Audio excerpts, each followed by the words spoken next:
Ezra chapter 3. The Israelites had made their homes in their towns. In the 7th month all of them gathered together in Jerusalem. Then Joshua began to build the altar for burnt offerings to honor the God of Israel. Joshua was the son of Zodada. The other priests helped Joshua, so did Zerubbabel and his men. They built the altar according to what is written in the law of Moses. Moses was a man of God. Zerubbabel was the son of Shealtiel. The people who built the altar were afraid of the nations around them, but they built it anyway. They set it up where it had stood before. They sacrificed burnt offerings on it to the Lord. They offered the morning and evening sacrifices on it. Then they celebrate the Feast of Booths. And they did it according to what is written in the law. They sacrificed the number of burnt offerings required for each day.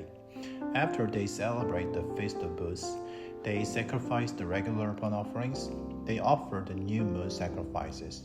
They also offered the sacrifices for all the appointed sacred feast of the Lord.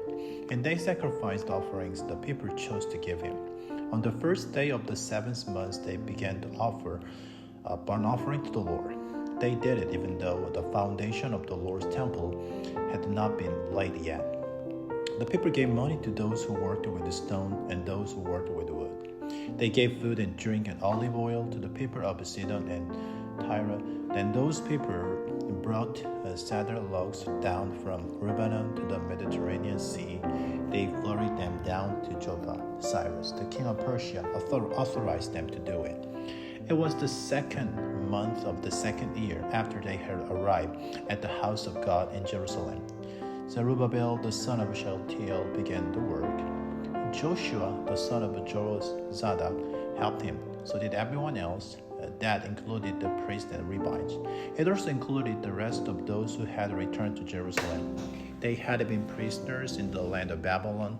Levites who were 20 years old, more were appointed to be in charge of building the Lord's house. Those who joined together to direct the work included Joshua and his sons and brothers. They also included Kadmiel and his sons, and they included the son of Nadab and their sons and brothers. All these men were Levites. Kadmiel and his sons were members of the family line of Hodaviah.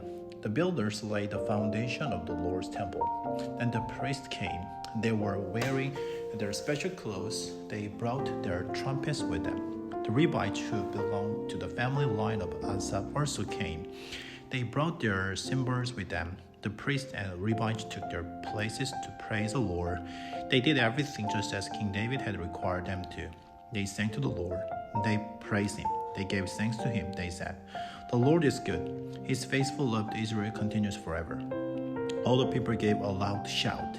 They praised the Lord. They were glad because the foundation of the Lord's temple had been laid. But many of the older priests and Levites and family leaders wept out loud. They had seen the first temple, so when they saw the foundation of the second temple being laid, they wept. Others shouted with joy. No one could tell the difference between the shouts of joy and the sounds of weeping. That's because the people made so much noise. The sound was heard far away.